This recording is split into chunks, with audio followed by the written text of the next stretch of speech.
March 1ರಂದು ನಡೆದಂತಹ ರಾಮೇಶ್ವರಂ ಕೆಫೆಯಲ್ಲಿ ನಡೆದ bomb ಸ್ಫೋಟಕ್ಕೆ ಸಂಬಂಧಪಟ್ಟ ಹಾಗೆ ಈಗಾಗಲೇ ಇಬ್ಬರನ್ನ ಬಂಧನಕ್ಕೆ ಒಳಪಡಿಸಲಾಗಿದೆ. ಮುಸಾವಿರ್ ಜೊತೆಗೆ ಅಬ್ದುಲ್ ಮತೀನ್ ಅನ್ನ ಕೂಡ ಅರೆಸ್ಟ್ ಮಾಡಲಾಗಿದೆ. ಪಶ್ಚಿಮ ಬಂಗಾಳದ ದಿಘಾ ಎಂಬಲ್ಲಿ ಇವರಿಬ್ಬರನ್ನ ಅರೆಸ್ಟ್ ಮಾಡಲಾಗಿದ್ದು ಈಗಾಗಲೇ ಬೆಂಗಳೂರಿಗೆ ಕರೆತಂದು ವಿಚಾರಣೆಯನ್ನ ಮಾಡಲಿದೆ ಎನ್ಐಎ. ಪೂರ್ವ ಮಿಡ್ನಾಪುರದ ಕರಾವಳಿ ಪ್ರದೇಶ ದಿಘಾದಲ್ಲಿ ಇಬ್ಬರನ್ನ ಅರೆಸ್ಟ್ ಮಾಡಲಾಗಿದ್ದು ಬೆಂಗಳೂರಿಗೆ ಕರೆತಂದು ಎನ್ಐಎ ವಿಚಾರಣೆಯನ್ನ ನಡೆಸಲಿದೆ. ಮಂಗಳೂರು, ಶಿವಮೊಗ್ಗದಲ್ಲೂ ಸ್ಥಳ ಮಹಜರು ಮಾಡುವಂತಹ ಸಾಧ್ಯತೆ ಇದೆ.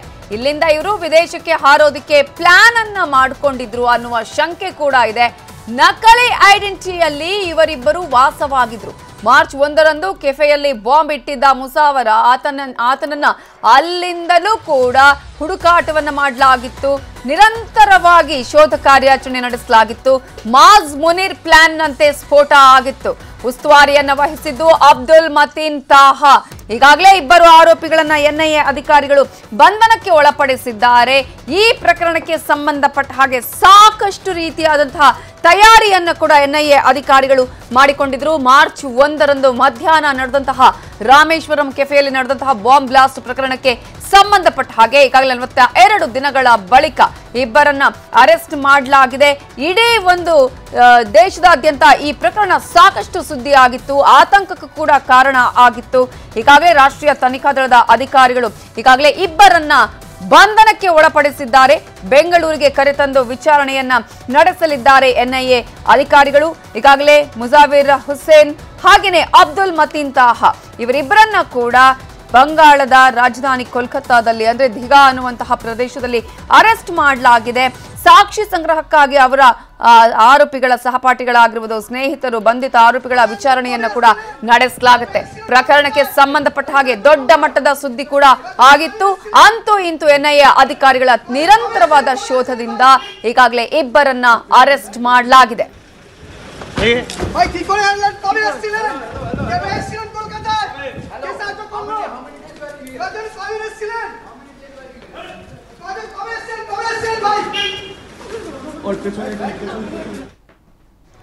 ತನಿಖೆ ಮಾಡುವಾಗ ಎನ್ಐಎ ಅವರು ಬಂಧನ ಮಾಡಿದ್ದಾರೆ. ಎಲ್ಲಾ ಮಾಹಿತಿಯನ್ನ ಸಂಗ್ರಹಿಸಿ ಎನ್ಐಎ ಅವರಿಗೆ ನೀಡಲಾಗಿತ್ತು.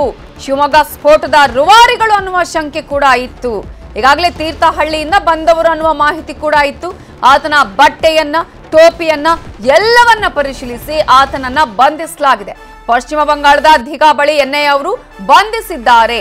ಅಬ್ದುಲ್ ಮತೀನ್ ತಾಹಾ, ಮುಸಾವಿರ್ ಶಾಜಿಬ್ ಇವರಿಬ್ಬರನ್ನ ಬಂಧಿಸಲಾಗಿದ್ದು ಹಿಂದೆ ಕೂಡ ಇವರ ಹೆಸರನ್ನ ಹೇಳಲಾಗಿತ್ತು. ಇದನ್ನ ಎನ್ಐಎ ಅವರು ಖಚಿತಪಡಿಸಿದ್ದಾರೆ.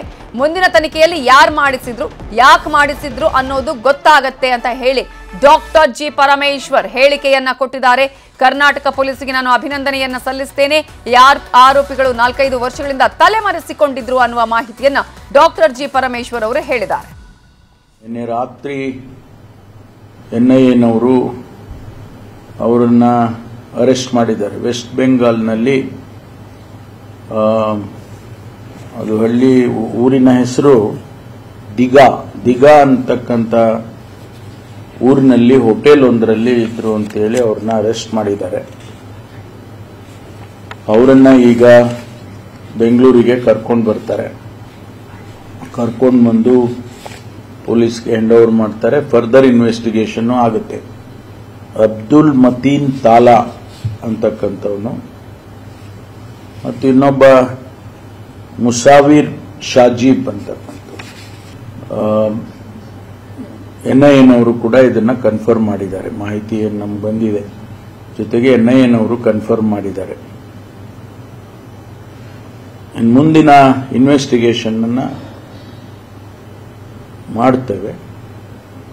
ಇದರ ಮೋಟಿವ್ ಏನಿದೆ, ಯಾವ ಉದ್ದೇಶಕ್ಕೆ ಮಾಡಿದ್ದಾರೆ ಅಥವಾ ಯಾರು ಮಾಡಿಸಿದ್ದಾರೆ ಅನ್ನೋದನ್ನೆಲ್ಲವನ್ನು ಕೂಡ ಅದು ತದನಂತರ ಇನ್ವೆಸ್ಟಿಗೇಷನ್ ಅಲ್ಲಿ ಹೊರಗಡೆ ಬರುತ್ತೆ. ಅಲ್ಲಿವರೆಗೂ ನಾವು ಕಾಯಬೇಕು.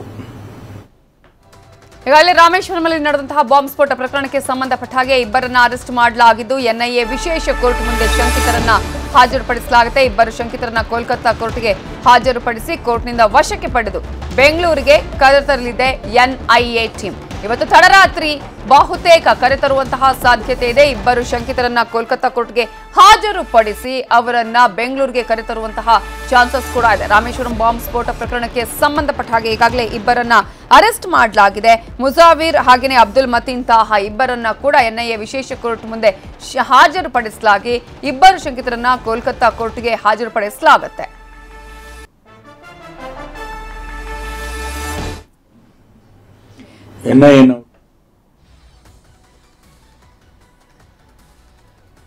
ಮಾರ್ಚ್ 1ರಂದು ರಾಮೇಶ್ವರ ಕೆಫೆಯಲ್ಲಿ ನಡೆದಂತಹ ಸ್ಫೋಟ ಪ್ರಕರಣಕ್ಕೆ ಸಂಬಂಧಪಟ್ಟ ಹಾಗೆ ಈಗಾಗಲೇ ಇಬ್ಬರನ್ನ ಅರೆಸ್ಟ್ ಮಾಡಲಾಗಿದೆ. ಮುಜಾವಿರ್ ಶಾಜಿಬ್ ಹಾಗೇನೆ ಅಬ್ದುಲ್ ಮತೀನ್ ತಾಹಾ ಇಬ್ಬರನ್ನ ಅರೆಸ್ಟ್ ಮಾಡಲಾಗಿದ್ದು ಅವರನ್ನ ಪಶ್ಚಿಮ ಬಂಗಾಳದಲ್ಲಿ ಕೋರ್ಟ್ಗೆ ಹಾಜರುಪಡಿಸಿ ಆದ ನಂತರ ಬೆಂಗಳೂರಿಗೆ ವಿಚಾರಣೆಗೆ ಕರೆತರುವಂತಹ ಸಾಧ್ಯತೆ ಇದೆ.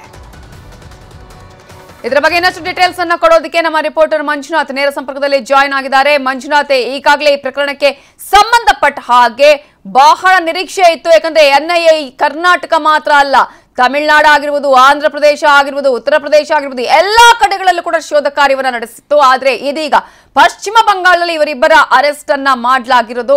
ಇವರನ್ನ ಈಗ ಎಷ್ಟು ಹೊತ್ತಿಗೆ ಕೋರ್ಟ್ಗೆ ಹಾಜರುಪಡಿಸಲಾಗುತ್ತೆ, ಬೆಂಗಳೂರಿಗೆ ಎಷ್ಟು ಹೊತ್ತಿಗೆ ಕರೆತರುವಂತಹ ಸಾಧ್ಯತೆಗಳು ಇದೆ, ಏನೆಲ್ಲ ಪ್ರೊಸೀಜರ್ಗಳನ್ನ ಈಗ ಮಾಡಬೇಕಾಗತ್ತೆ?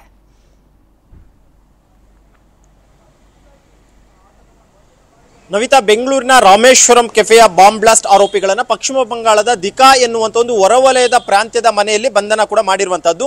ಸದ್ಯಕ್ಕೆ ಬಂಧನ ಮಾಡಿರುವಂತಹ ಎನ್ಐಎ ಅಧಿಕಾರಿಗಳು ಮುಸಾವಿರ್ ಮತ್ತು ಅಬ್ದುಲ್ ಮತೀನ್ ತಾಹಾ ಇಬ್ಬರನ್ನೂ ಕೂಡ ಈಗಾಗಲೇ ಅರೆಸ್ಟ್ ಮಾಡಿಕೊಂಡು ಅಲ್ಲಿನ ಸ್ಥಳೀಯ ಕೋರ್ಟ್ಗೆ ಈಗಾಗಲೇ ಹಾಜರುಪಡಿಸಿದ್ದಾರೆ. ಯಾಕಂದ್ರೆ ಈ ನಮ್ಮ ಒಂದು ರಾಜ್ಯದಲ್ಲಾದಂತಹ ಯಾವುದೇ ಪ್ರಕರಣವನ್ನ ಹೊರ ರಾಜ್ಯದಲ್ಲಿ ಏನಾದರೂ ಆರೋಪಿಗಳು ಸಿಕ್ಕಂತಹ ಸಂದರ್ಭದಲ್ಲಿ ಅವರನ್ನ ಅಲ್ಲಿನ ಸ್ಥಳೀಯ ನ್ಯಾಯಾಲಯದ ಮುಂದೆ ಹಾಜರುಪಡಿಸಬೇಕಂತ, ತದನಂತರ ಟ್ರಾನ್ಸಿಸ್ಟ್ ವಾರೆಂಟ್ ನ ಮುಖಾಂತರವಾಗಿ ಅವರನ್ನ ಅನುಮತಿ ಅಲ್ಲಿನ ಕೋರ್ಟ್ ಪಡ್ಕೊಂಡು ನಾವು ನಮ್ಮ ರಾಜ್ಯಕ್ಕೆ ಕರ್ಕೊಂಡು ಬರಬೇಕು. ಇದು ಕಾನೂನಿನ ಅಡಿಯಲ್ಲಿರುವಂತಹ ಒಂದು ಪ್ರೊಸೆಸ್. ಇದೇ ಒಂದು ಕಾರಣಕ್ಕೋಸ್ಕರ ಈಗಾಗಲೇ ಪಶ್ಚಿಮ ಬಂಗಾಳದ ಕೋಲ್ಕತ್ತಾದಲ್ಲಿರುವಂತಹ ಒಂದು ಅಲ್ಲಿನ ನ್ಯಾಯಾಲಯಕ್ಕೆ ಈಗಾಗಲೇ ಆರೋಪಿಗಳನ್ನು ಹಾಜರುಪಡಿಸಿದ್ದಾರೆ.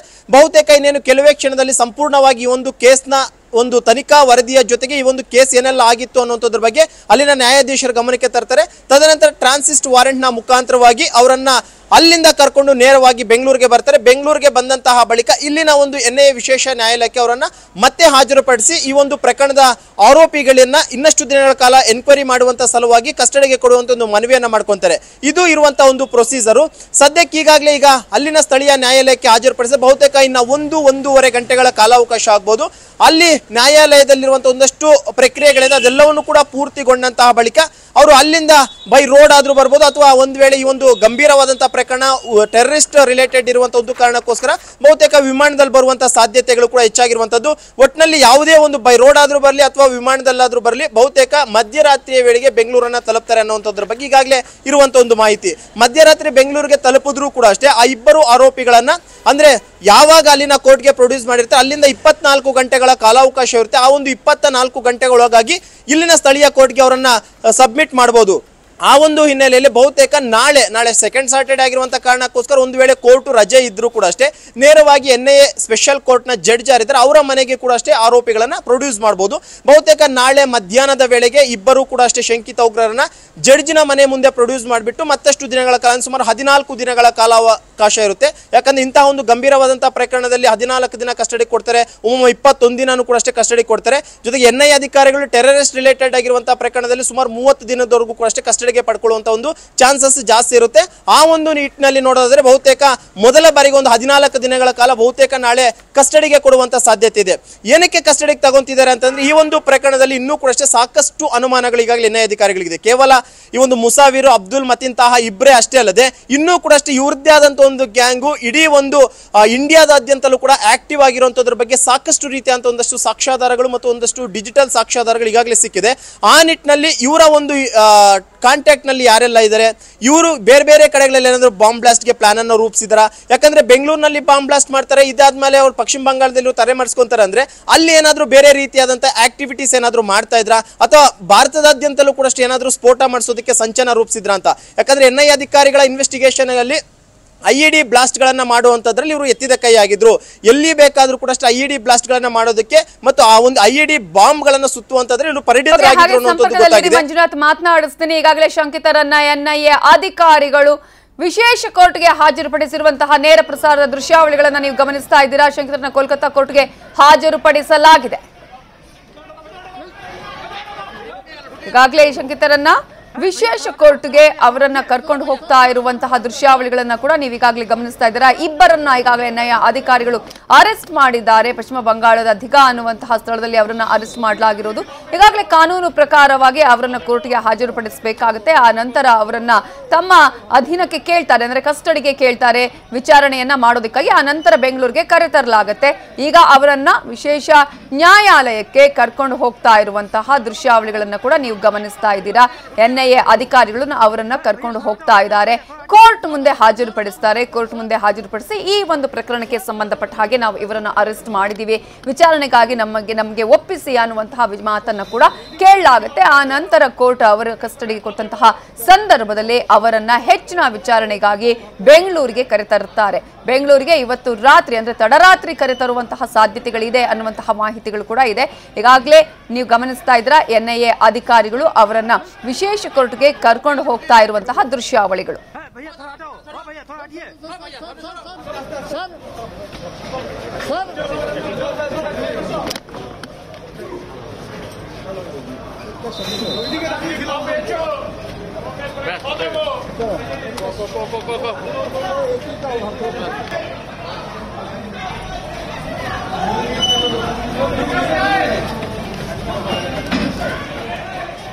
ಇನ್ನಷ್ಟು ಡೀಟೇಲ್ಸ್ ಅನ್ನ ಪಡೆಯೋದಕ್ಕೆ ನಮ್ಮ ರಿಪೋರ್ಟರ್ ಮಂಜುನಾಥ್ ಈಗ ನೇರ ಸಂಪರ್ಕದಲ್ಲಿ ಜಾಯ್ನ್ ಆಗಿದ್ದಾರೆ. ಮಂಜುನಾಥ್, ಈಗಾಗಲೇ ಕೋರ್ಟ್ಗೆ ಹಾಜರುಪಡಿಸಲಾಗ್ತಾ ಇದೆ, ಕರ್ಕೊಂಡು ಹೋಗ್ತಾ ಇದ್ದಾರೆ NIA ಅಧಿಕಾರಿಗಳು. ಸೊ ಅವರನ್ನ ಈಗಾಗಲೇ ತಮ್ಮ ಕಸ್ಟಡಿಗೆ ಕೂಡ ಪಡೆಯುವಂತಹ ಸಾಧ್ಯತೆ ಇದೆ. ಜೊತೆಗೆ ಈಗಾಗಲೇ ಇಬ್ಬರು ಕೂಡ ಒಟ್ಟಿಗೆ ಇದ್ರು ಅನ್ನುವಂಥದ್ದು. ಸೊ ಯಾವ ರೀತಿಯಾಗಿ ಆಯ್ತು ಇವರ ಆ ಒಂದು ಜರ್ನಿ ಅಂದ್ರೆ ನಾವು ನೋಡ್ತಾ ಇದ್ರೆ ಬೆಂಗಳೂರಲ್ಲಿ ಈತ ಮುಸಾವಿರ್ ಬಾಂಬ್ ಅನ್ನ ಇಟ್ಟು ಆ ನಂತರ ಇಡೀ ಕರ್ನಾಟಕದಂತೆ ಸುತ್ತಿ ಆ ನಂತರ ಬೇರೆ ಬೇರೆ ಕಡೆಗಳಿಗೆ ಹೋಗಿ ಪಶ್ಚಿಮ ಬಂಗಾಳದಲ್ಲಿ ಇವರಿಬ್ಬರು ವಾಸವಿದ್ರು. ಅದನ್ನ ಎಕ್ಸ್ಪ್ಲೈನ್ ಮಾಡ್ತಾ ಹೋಗೋದಾದ್ರೆ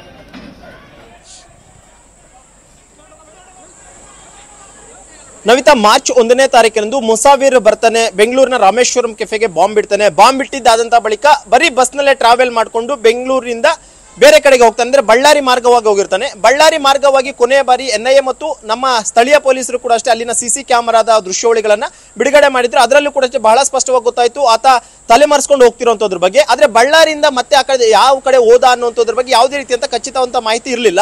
ಇದೇ ಒಂದು ಕಾರಣಕ್ಕೋಸ್ಕರ ತೆಲಂಗಾಣ ಆಗಿರ್ಬೋದು, ಮಹಾರಾಷ್ಟ್ರ ಆಗಿರ್ಬೋದು ಮತ್ತು ಕೇರಳದ ಪೊಲೀಸರನ್ನು ಕೂಡ ಅಷ್ಟೇ NIA ಅಧಿಕಾರಿಗಳು ಸಂಪರ್ಕ ಮಾಡಿದ್ರು. ಅಲ್ಲಿನ ಒಂದು ಗುಪ್ತಚರ ಇಲಾಖೆಯ ಅಧಿಕಾರಿಗಳ ಜೊತೆ ಕೂಡ ಅಷ್ಟೇ ಸಂಪರ್ಕವಾಗಿದ್ರು. ಜೊತೆಗೆ ಇಲ್ಲಿನ ಒಂದು ಫೂಟೇಜಸ್ ಅನ್ನು ಕೂಡ ಅಷ್ಟೇ ಅಲ್ಲಿನ ಅಧಿಕಾರಿಗಳು ಕಳಿಸ್ಕೊಟ್ಬಿಟ್ಟು ಈತನ ಚಲನವಲನ ಎಲ್ಲೇ ನಿಮ್ದ ಕ್ಯಾಮ್ರಾದಲ್ಲಿ ಕ್ಯಾಪ್ಚರ್ ಆದ್ರೂ ಕೂಡ ಅಷ್ಟೇ ಇಮಿಡಿಯೇಟ್ ಆಗಿ ಮಾಹಿತಿಯನ್ನ ಕೊಡುವಂತೆ ಒಂದು ಸೂಚನೆಯನ್ನು ಕೂಡ ಕೊಟ್ಟಿದ್ರು. ಅದೇ ಒಂದು ಮಾಹಿತಿ ಅನ್ವಯವಾಗಿ ಅಲ್ಲಿನ ಪೊಲೀಸರು ಕೂಡ ಅಷ್ಟೇ ಅವ್ರು ಎಲ್ಲೆಲ್ಲಿ ಟ್ರಾವೆಲ್ ಮಾಡ್ಕೊಂಡು ಹೋಗ್ತಾ ಇದ್ರೆ ಪ್ರತಿಯೊಂದರ ಮಾಹಿತಿಯನ್ನು ಕೂಡ ಅಷ್ಟೇ NIA ಅಧಿಕಾರಿಗಳು ಕಾಲಕ್ಕೆ ತಕ್ಕಂತೆ ತಲುಪಿಸ್ತಾ ಇದ್ರು. ಅದರ ಒಂದು ಜಾಡನ್ನ ಇಟ್ಕೊಂಡು ಹೋದಂತಹ ಅಧಿಕಾರಿಗಳಿಗೆ ಪಶ್ಚಿಮ ಬಂಗಾಳ ತಲುಪಿರುವಂತದ್ದು. ಜೊತೆಗೆ ಇನ್ನೊಂದು ಪ್ರಮುಖವಾಗಿ ಮುಸಾವಿರ್ ಮಾತ್ರ ಬೆಂಗಳೂರಿಗೆ ಒಂಟಿಯಾಗಿ ಬರ್ತಾನೆ, ಬಾಂಬ್ ಬಿಡ್ತಾನೆ, ಒಂಟಿಯಾಗಿ ವಾಪಸ್ ಹೋಗ್ತಾನೆ. ಅಬ್ದುಲ್ ಮತೀನ್ ತಾಹ ಏನಿದ್ರೆ ಬಾಂಬ್ ರೆಡಿ ಆಗೋವರೆಗೂ ಕೂಡ ಅಷ್ಟೇ ಈತನ ಜೊತೆಯಲ್ಲಿದ್ರು. ಬಾಂಬ್ ರೆಡಿ ಆದಂತ ಬಳಿಕ ಇದನ್ನ ಪ್ಲಾನ್ ಡಿಸ್ಪ್ಯೂಟ್ ಮಾಡು, ನೀನು ನಾನು ಇಲ್ಲಿಂದ ಹೋಗ್ತೀನಿ ಅಂತ ಹೇಳ್ಬಿಟ್ಟು ಆತ ಅಬ್ದುಲ್ ಮತೀನ್ ತಾಹ ಬೆಂಗಳೂರಿಂದ ಹೊರಗಡೆ ಹೋಗ್ತಾನೆ. ಆತ ನೇರವಾಗಿ ಚೆನ್ನೈಗೆ ಹೋಗಿದ್ದಾನೆ. ಚೆನ್ನೈನಿಂದ ಅಬ್ದುಲ್ ಮತೀನ್ ತಾಹ ನೇರವಾಗಿ ಪಶ್ಚಿಮ ಬಂಗಾಳಕ್ಕೆ ಬಂದ್ರೆ ಈತ ಬಳ್ಳಾರಿಯ ಮಾರ್ಗವಾಗಿ ತಪ್ಪಿಸ್ಕೊಂಡು ಬೇರೆ ಬೇರೆ ಮಾರ್ಗಗಳ ಮುಖಾಂತರವಾಗಿ ಬೈ ಬಸ್ ಅಲ್ಲೇ ಈತ ಟ್ರಾವೆಲ್ ಮಾಡಿರುವಂತದ್ರ ಬಗ್ಗೆ ಕೂಡ ಮಾಹಿತಿ ಇರುವಂತದ್ದು.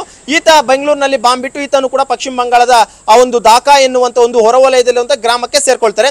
ಅಲ್ಲಿ ಇವರು ಸುಮಾರು 1-2 ತಿಂಗಳಿಂದಲೂ ಕೂಡ ಅಷ್ಟೇ ಮನೆಯನ್ನ ಮಾಡ್ಕೊಂಡಿದ್ರು ಅನ್ನುವಂಥದ್ರ ಬಗ್ಗೆ ಒಂದಷ್ಟು ಮಾಹಿತಿ ಇದೆ. ಯಾಕಂದ್ರೆ ಅಲ್ಲಿನ ಸ್ಥಳೀಯ ಮನೆ ಮಾಲೀಕರನ್ನು ಕೂಡ ಅಷ್ಟೇ NIA ಅಧಿಕಾರಿಗಳು ವಿಚಾರಣೆಗೆ ಒಳಪಡಿಸಿದಂತ ಸಂದರ್ಭದಲ್ಲಿ ಆತ ಕೊಟ್ಟಿರುವಂತಹ ಮಾಹಿತಿ ಏನು ಅಂತಂದ್ರೆ ಇವರು ಒಂದಷ್ಟು ದಾಖಲಾತಿಗಳನ್ನು ಕೂಡ ಕೊಟ್ಟಿದ್ರು. ಯಾಕಂದ್ರೆ ಮನೆಯನ್ನ ಯಾರೇ ಬಾಡಿಗೆಗೆ ಬಂದರೂ ಕೂಡ ಅಷ್ಟೇ ಅವರ ಒಂದು ಮಾಹಿತಿ ಮತ್ತು ದಾಖಲಾತಿಗಳನ್ನ ತಗೊಳ್ಳಿ ಅಂತ ಹೇಳಿದ್ರು. ಅದರ ಅನ್ವಯವಾಗಿ ಇವರು ದಾಖಲಾತಿಗಳನ್ನು ಪಡ್ಕೊಂಡಿದ್ರು. ಆದ್ರೆ ಅವರು ಕೊಟ್ಟಂತಹ ಪ್ರತಿಯೊಂದು ದಾಖಲೆಗಳು ಕೂಡ ಅಷ್ಟೇ ಫೇಕ್ ಅನ್ನುವಂಥದ್ದು ಈಗಾಗಲೇ ಅಧಿಕಾರಿಗಳ ಒಂದು ವಿಚಾರಣೆ ಸಂದರ್ಭದಲ್ಲಿ ಗೊತ್ತಾಗಿದೆ. ಜೊತೆಗೆ ನಿನ್ನೆ ರಾತ್ರಿ ಸುಮಾರು 2:15 ಟೈಮ್ನಲ್ಲಿ, ಯಾಕಂದ್ರೆ ಇವರಿಬ್ರು ಕೂಡ ಅಷ್ಟೇ ಗಾಢ ನಿದ್ದೆಯಲ್ಲಿ ಇರ್ತಾರೆ, ಜೊತೆಗೆ ಅವ್ರು ಇರೋದ್ರ ಬಗ್ಗೆ ಮಾಹಿತಿ ಗೊತ್ತಾಗುತ್ತೆ. ನಿನ್ನೆ ಸಂಜೆ ಪಶ್ಚಿಮ ಬಂಗಾಳಕ್ಕೆ ತಲುಪಿದ್ದಂತ NIA ಅಧಿಕಾರಿಗಳು ಅಲ್ಲಿರುವಂತಹ ಒಂದಷ್ಟು ಲೋಕಲ್ ಪೊಲೀಸ್ ಮತ್ತು ಒಂದಷ್ಟು ಟ್ರಸ್ಟೆಡ್ ಪೊಲೀಸ್ ಆಫೀಸರ್ಸ್ ಅಂತ ಏನಿರ್ತಾರೆ ಅಂತವರನ್ನ ಒಂದು ಟೀಮ್ ಕಟ್ಕೊಂತಾರೆ. ಅಂತ ಟೀಮ್ ಕಟ್ಕೊಂಡ್ಬಿಟ್ಟು ಏನ್ ಆಪರೇಷನ್ ಅನ್ನುವಂಥದ್ದು ಹೇಳೋದಿಲ್ಲ, ಬದಲಾಗಿ ಕೊನೆ ಕ್ಷಣದಲ್ಲಿ ಈ ರೀತಿಯಾದಂತಹ ಒಂದು ಆಪರೇಷನ್ ಅನ್ನುವಂಥದ್ದು ಹೇಳ್ತಾರೆ. ರಾತ್ರಿ 2:15 ಟೈಮ್ನಲ್ಲಿ ಏಕಾಏಕಿ ಅವರಿದ್ದಂತಹ ಮನೆ ಮೇಲೆ NIA ಅಧಿಕಾರಿಗಳು, ಕೇಂದ್ರ ಗುಪ್ತಚರ ಇಲಾಖೆ ಅಧಿಕಾರಿಗಳು ಮತ್ತು ಅಲ್ಲಿನ ಸ್ಥಳೀಯ ಪೊಲೀಸರು ಏಕಾಏಕಿ ದಾಳಿಯನ್ನ ಮಾಡಿದ್ದಾರೆ. ದಾಳಿ ಮಾಡಿದಂತ ಸಂದರ್ಭದಲ್ಲಿ ಇಬ್ರು ಕೂಡ ಅಷ್ಟೇ ನಿದ್ದೆಗೆ ಜಾರಿರ್ತಾರೆ. ಇಮಿಡಿಯೇಟ್ ಆಗಿ ಇಬ್ಬರನ್ನು ಕೂಡ ಅಷ್ಟೇ NIA ಅಧಿಕಾರಿಗಳು ತಮ್ಮ ಕಸ್ಟಡಿಗೆ ಪಡ್ಕೊಂಡ್ಬಿಟ್ಟು ಇಡೀ ಮನೆಯನ್ನ ಜಾಲಾಡ್ತಾರೆ. ಈ ಮನೆಯನ್ನ ಜಾಲಾಡಿದಂತ ಸಂದರ್ಭದಲ್ಲಿ ಒಂದಷ್ಟು ನಕಲಿ ದಾಖಲಾತಿಗಳನ್ನು ಸೃಷ್ಟಿ ಮಾಡ್ಕೊಂಡಿರುವಂತದ್ದು. ಯಾಕಂದ್ರೆ NIA ಅಧಿಕಾರಿಗಳು ಕಳೆದ ಬಾರಿ ಕಾಣೆಯಾಗಿದ್ದಾರೆ ಅಂತ ಒಂದು ಪತ್ರಿಕಾ ಪ್ರಕಟಣೆ ಕೊಟ್ಟಂತ ಸಂದರ್ಭದಲ್ಲಿ ಅವರು ಕೂಡ ಹೇಳಿದ್ರು ಒಬ್ಬೊಬ್ಬರ ಹೆಸರಲ್ಲಿ 4-5 ರೀತಿಯಂತ ಒಂದು ಐಡೆಂಟಿಟಿಗಳಿದಾವೆ. ಅವರು ಬೇರೆ ಬೇರೆ ಮುಸ್ಲಿಮ್ಸ್ ಆಗಿದ್ರು ಕೂಡ ಅಷ್ಟೇ ಹಿಂದೂಗಳ ಹೆಸರಿನಲ್ಲಿ ಕೂಡ ಅಷ್ಟು ಒಂದಷ್ಟು ಸರ್ಕಾರದ ದಾಖಲಾತಿಗಳನ್ನ ಇವರು ಸಿದ್ಧಪಡಿಸಿಕೊಂಡಿದ್ರು ಅಂತ ಹೇಳಿದ್ರು. ಅದೇ ರೀತಿಯಾಗಿ ಆ ಒಂದು ಮನೆಯನ್ನ ದಾಳಿ ಮಾಡಿದಂತ ಸಂದರ್ಭದಲ್ಲಿ ಅವರ ಒಂದು ಬಳಿ ಇದ್ದದ್ದು ಕೂಡ ಅಷ್ಟೇ ಬೇರೆ ಬೇರೆ ರೀತಿಯಂತ ವೆರೈಟಿ ಡಾಕ್ಯುಮೆಂಟ್ಸ್ ಕೂಡ ಇತ್ತು. ಅದೆಲ್ಲವೂ ಕೂಡ ನಕಲಿ ಅಂತ ಗೊತ್ತಾಗಿದೆ. ಅದೇ ದಾಖಲಾತಿಗಳನ್ನ ಪಶ್ಚಿಮ ಬಂಗಾಳದಲ್ಲಿ ಕೊಟ್ಟು ಮನೆಯನ್ನು ಕೂಡ ಅಷ್ಟೇ ಇವರು ಮಾಡ್ಕೊಂಡಿದ್ರು ಅನ್ನುವಂಥದ್ದು ಕೂಡ ಈಗಾಗಲೇ NIA ಅಧಿಕಾರಿಗಳ ಒಂದು ದಾಳಿಯ ವೇಳೆಯಲ್ಲಿ ಗೊತ್ತಾಗಿರುವಂತದ್ದು. ಈ ರೀತಿಯಾಗಿ ಇವರು ನಕಲಿ ಎಲ್ಲೇ ಹೋದ್ರು ಕೂಡ ಅಷ್ಟೇ, ಪಶ್ಚಿಮ ಬಂಗಾಳ ಹೋಗ್ಲಿ ರಾಜಸ್ಥಾನ ಹೋಗ್ಲಿ ಎಲ್ಲೇ ಹೋದ್ರು ಕೂಡ ಅಷ್ಟೇ, ಅಲ್ಲಿನ ಸ್ಥಳೀಯ ಯಾವ ದಾಖಲಾತಿಗಳನ್ನ ಕೊಟ್ಟರೆ ನಮಗೆ ಇಲ್ಲಿಯವರು ಅನ್ನುವಂಥದ್ದು ನಂಬಿಕೆ ಅವ್ರ ಮೇಲೆ ಬರುತ್ತೋ ಆ ರೀತಿಯಂತ ದಾಖಲಾತಿಗಳನ್ನು ಇವರು ಸೃಷ್ಟಿ ಮಾಡ್ಕೊಂತಿದ್ರು ಅನ್ನುವಂಥದ್ದು ಕೂಡ ಈಗಾಗಲೇ ತನಿಖೆ ವೇಳೆಯಲ್ಲಿ ಬಯಲಾಗಿರುವಂತದ್ದು. ಸದ್ಯಕ್ಕೆ ಈಗಾಗಲೇ ಅವರು ಏನೆಲ್ಲ ದಾಖಲಾತಿಗಳ ಮನೆಯಲ್ಲಿ ಸಿಕ್ಕಿದ್ದು ಆ ಒಂದು ದಾಖಲಾತಿಗಳನ್ನು ಕೂಡ ಈಗಾಗಲೇ ಸೀಸ್ ಮಾಡ್ಕೊಂಡಿದ್ದಾರೆ. ಜೊತೆಗೆ ಅವರ ಒಂದು ಬಳಿ ಇದ್ದಂತ ಒಂದಷ್ಟು ಮೊಬೈಲ್ ಫೋನ್ಸ್ ಆಗಿರಬಹುದು, ಜೊತೆಗೆ ಅವರ ಒಂದು ಮನೆಯಲ್ಲಿ ಏನೆಲ್ಲ ವಸ್ತುಗಳಿತ್ತು ಎಲ್ಲವನ್ನು ಕೂಡ ಈಗಾಗಲೇ ಸೀಸ್ ಮಾಡ್ಕೊಂಡ್ಬಿಟ್ಟು ನೇರವಾಗಿ ಕೋಲ್ಕತ್ತಾದ ಕೋರ್ಟ್ಗೆ ಅವರನ್ನ ಈಗಾಗಲೇ ಹಾಜರುಪಡಿಸಿದ್ದಾರೆ. ಬಹುತೇಕ ಇನ್ನೇನು ಕೆಲವೇ ಕ್ಷಣದಲ್ಲಿ ಕೋರ್ಟ್ನ ಮುಖಾಂತರವಾಗಿ ಟ್ರಾನ್ಸಿಸ್ಟ್ ವಾರೆಂಟ್ ತಗೊಂಡ್ಬಿಟ್ಟು ಅವರನ್ನ ಬೆಂಗಳೂರಿಗೆ ಕರ್ಕೊಂಡು ಬರುವಂತ ಎಲ್ಲಾ ರೀತಿಯ ಅಂತ ಒಂದು ಕೆಲಸಗಳನ್ನು ಕೂಡ ಅಷ್ಟೇ NIA ಅಧಿಕಾರಿಗಳು ಮಾಡಲು ಸಿದ್ಧವಾಗಿರುವಂತದ್ದು. ನವಿತಾ, ಕನ್ನಡಿಗರ ನೆಚ್ಚಿನ ನ್ಯೂಸ್ 18 ಕನ್ನಡ ಈಗ ವಾಟ್ಸ್ಆಪ್ ನಲ್ಲೂ ಲಭ್ಯ. ಕರ್ನಾಟಕ ದೇಶ ವಿದೇಶಗಳ 360 ಡಿಗ್ರಿ ಸುದ್ದಿಯ ವಿವರಗಳನ್ನ ನಿಮ್ಮ ಕೈ ಬೆಳುಗಳಲ್ಲೇ ಪಡಿಲಿಕ್ಕೆ ಈ QR ಕೋಡ್ ಅನ್ನ ಸ್ಕ್ಯಾನ್ ಮಾಡಿ, ನಮ್ಮ ಚಾನಲ್ ಫಾಲೋ ಮಾಡಿ, ನೋಟಿಫಿಕೇಶನ್ ಆನ್ ಮಾಡಿ.